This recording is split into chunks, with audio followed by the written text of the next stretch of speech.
Hello there, and thanks for joining us on the Edu Talk Show. The Edu Talk Show is brought to you by the Ministry of Education in partnership with the Teacher Education Journal. We're sitting with Ghana's renowned Professor Jophus Anamuah-Mensah. He's the former Vice Chancellor of the University of Education, Winneba. Well, Professor Jophus Anamuah-Mensah is also serving as the Board Chair of Transforming Teaching, Education and Learning.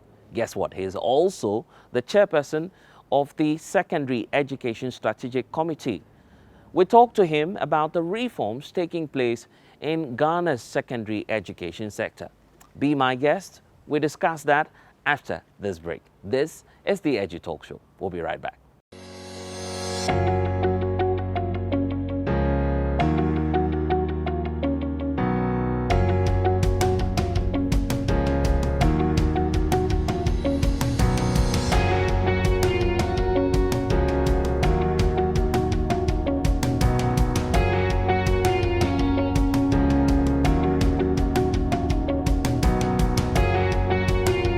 And so you're welcome back from that break. You're watching the Edu Talk Show. It's brought to you proudly by the Ministry of Education in partnership with the Teacher Education Journal. As I indicated to you earlier, we're spending some time here in the central regional capital, Cape Coast.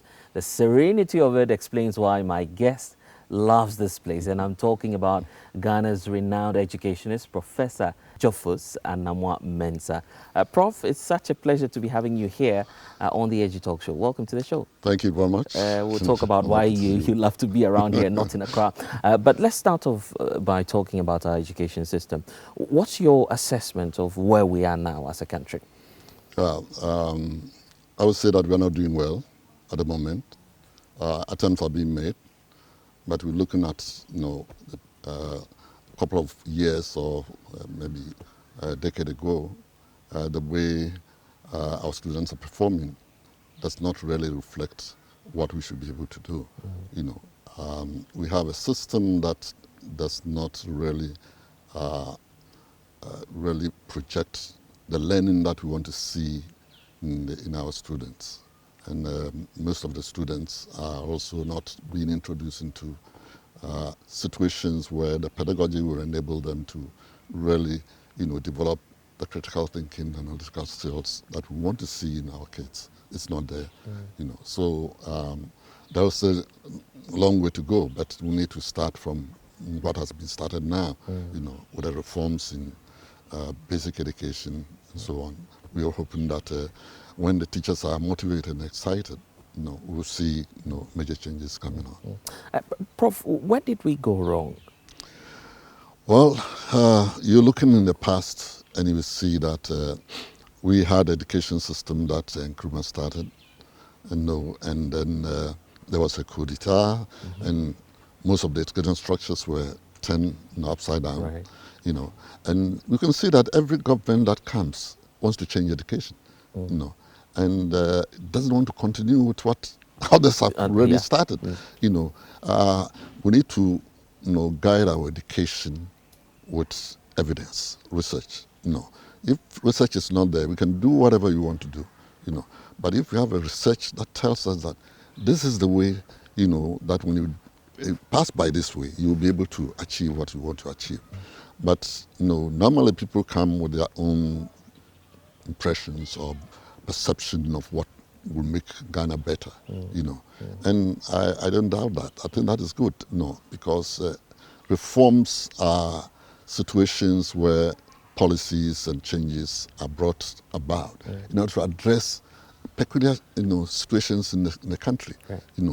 If, for example, students are not performing, now students depend upon notes and other things. So memorize things and then go and chew point, pass and forget. Yeah. No. Is that what we want? No, as a country. No. We have an education strategy plan that has outlined the kind of things we want to see in our students who pass through the school system. And we need to go by that, because it will help us. If it's changed somewhere along the line to something else, then we need to start all over again. And it's not something that will help the country. And I'm grateful that you're raising the point about how disjointed our policies have been over the years. Why are we not able to insulate education policy? What's been accounting for that? I love that. No, because I think we need to ring fence education, and let all the stakeholders, industry, parents, the communities be part of, their voices are very important in what we give to our children, because they really are the ones who are the custodians of the children, and the employers are the ones who will employ them, if they get out of the system.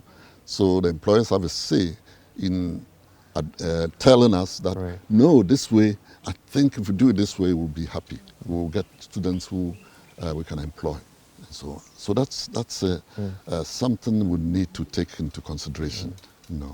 But I'm not sure that if we are looking back through the trajectory as to where we are now, it will all be the negative side. I'm sure there are some positives that we should be dwelling on as well. Yes. Do you have some on top of your mind that just come to you that we must uphold throughout the education system of the country? Yes. I mean, there are good sides of it. I mean, there are schools, in the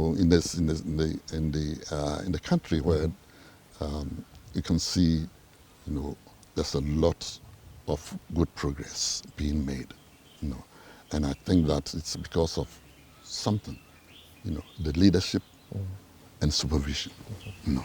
Leadership is so critical to here, and then we've seen some of the schools that have really performed well.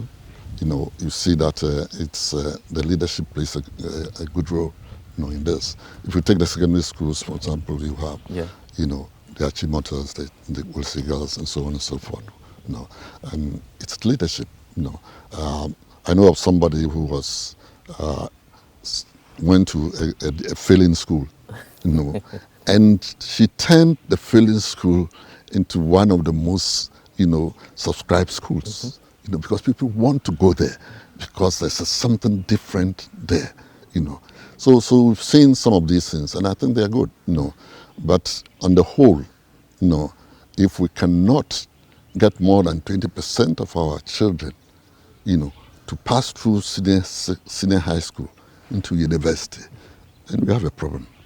Prof, let's be a bit more specific. When you talk about leadership, are you referring to the heads of the institutions, or you're extending this to also match up to the teachers as well? Yes, the heads of institutions, the teachers themselves, the regional directors, the district directors, they all play a role in this, and even the GS headquarters, So, if the leadership and accountability is not part of the system, then everybody will do whatever they want. That being taking account of anything. Nobody will blame anybody for anything at all. But I think we need to put some of these measures in place, to allow us to be able to have a system that really responds to the needs of the country.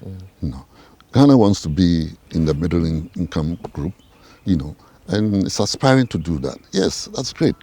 But how do you do that when you cannot get everybody in your... when they're looking at some of the criteria, they talk about the fact that, how many, what is the percentage of people who have passed through secondary education? It's one of them. So if the percentage is so small, it means we don't have the critical mass to develop your nation. Exactly. So yes, so we have free senior secondary school. It's good, but we need to look also at the quality of the system, which will help us. But Prof, do you see us getting there, and how soon? What's the future looking like for the education? I think so far, the strategies that have been put in place, look very good. But that's on paper. if we can translate it into practice. See, what the schools need are opportunities for practical activities. You know, if they don't get the practical activity, they can't translate that into, what the critical thinking and so on that we want to see. So it's important, that we have the resources necessary, for us to be able to get the students to do practical work, and also be able to, in that process, they become creative. They become innovative, creating something on their own and so forth. And even if we have the resources, we definitely need to approach this in a coordinated manner through necessary policy documentation and all of that. I think the basic things that when you look at the secondary education system, we have very good schools, we have very bad schools in the system. And you ask yourself, if our secondary education is based upon memorization of facts and concepts, and then for the examination purpose, then we're not going anywhere. We need to get our students to move from there, to become critical thinkers, to become innovative in whatever they do. So you look also at the fact that, if my memory serves me right, you're looking at, say, the two former northern regions, and you look at the secondary schools there. In the secondary schools there, you find that, out of 10 students, you have only about 2 to 3, going into the university. And some of the institutions don't even have, over the years, have not sent anybody to the university or the world of work, where they can be employed by the industry. So all these things tell you, what are we doing to our kids?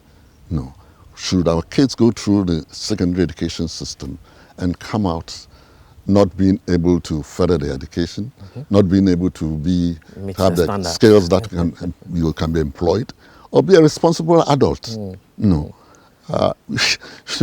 not going to happen.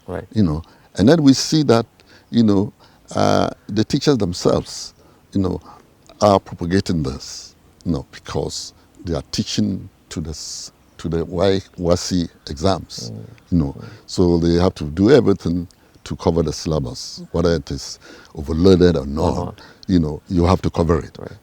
So everybody is rushing through, but that does not give the student enough time to have an in-depth understanding of the concept they learn. And so that really challenges us. And these and other things like, in the schools themselves, accountability is what we need. Yes. I'm very much concerned about ensuring that the products that we churn out of these institutions meet the world standards and also are prepared for their adult life. And that's the next phase of the conversation. You're with us here on the Edu Talk Show. When we return from the break, I'll ask Professor Anamuah-Mensah about these issues. We'll be right back. Please stay with us.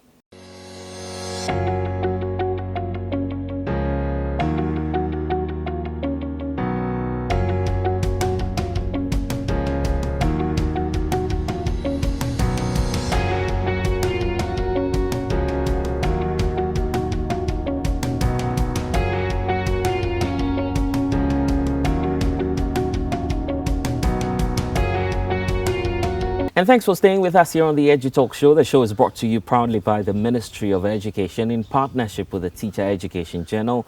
I'm sure that many of you out there are getting informed, given the control this gentleman has over the education sector. I'm talking about Professor Jophus Anamuah-Mensah. What are some of the change areas that you recommended as part of the process? I think, as I said earlier, there were some challenges in the educational system. So some of the critical issues were, the fact that we're training students who can just memorize facts and concepts and present it to us. And also the fact that the teachers didn't have the pedagogical skills, having been trained in it, and therefore are used to just teaching to the syllabus.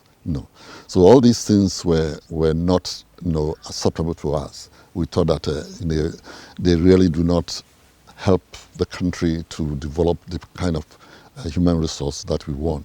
So we redefined what quality is, because quality for a long time we were looking at it as getting the results and having and so having on. all the A's. Yes, You know, when you bring all the A's home, your parents are people are happy happy. with you. Yes, yes, So that was it, And we said no, we need to redefine things well, because people go through and have the best A's, and then later on you encounter them and engage them in something, and they are not able to express themselves the same way. So we said that we need to redefine it and let it be like the global stage, what is in the global stage. And that's why 21st century skills became very, very important. So we redefine it as 21st century skills with 3 components: the foundational skills, the competencies, and then the character. Character has always been left out of the system. The values, responsible citizenship, and so on. They're all left out of the system. But we are training people who become human resource for the country. They need the knowledge. Yes, fine. The foundation skills should be there. You have, literacy, in English and Ghanaian language. We have literacy in science and so on. So they have all these things. But do they have the character? And that's very important for us. And then the competencies that we want to see. The practical skills, problem-solving skills, critical thinking skills, innovative skills, communication skills, and so on. Yes, those are critical things that we thought that we should redefine them in the policy. So the policy takes this as critical, as center stage for everything that we do. That every student who goes through the secondary education system should come out, and be someone who has critical thinking, who is can engage in problem solving, etc., etc. So those are the things that we thought would be very critical for us. So we did that. And then some of the key issues were the leadership and management. The same leadership you're talking about. Yes. Leadership and management is so important. And we thought that this is something that needs to be taken into consideration.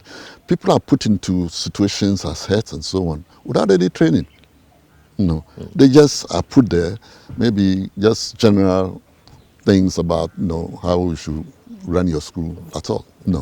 And some of them don't even have a school improvement plans.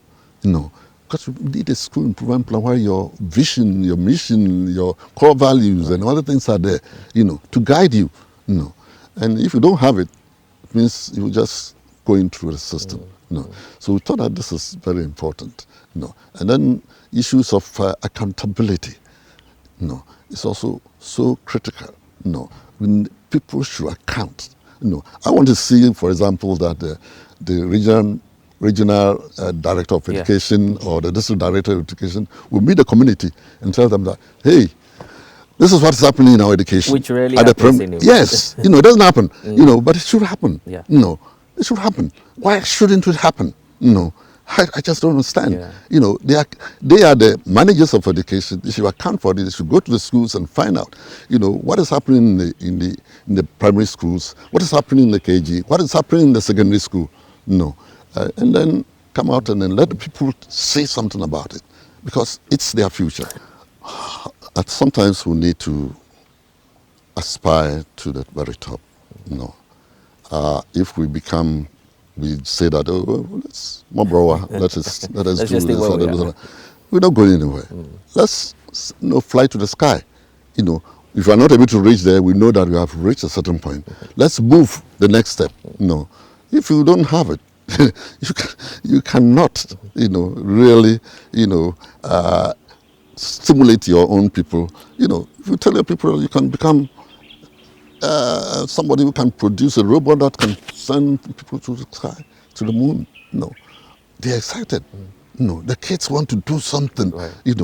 And, But you're starting by placing that emphasis on the tertiary institutions, or you're graduating the point. So how are you going about it in terms of these 3 points that you're raising? First of all, the tertiary education. Is it your expectation that once you move from SS, all graduates coming out from our secondary education must enter the tertiary level? no, Okay.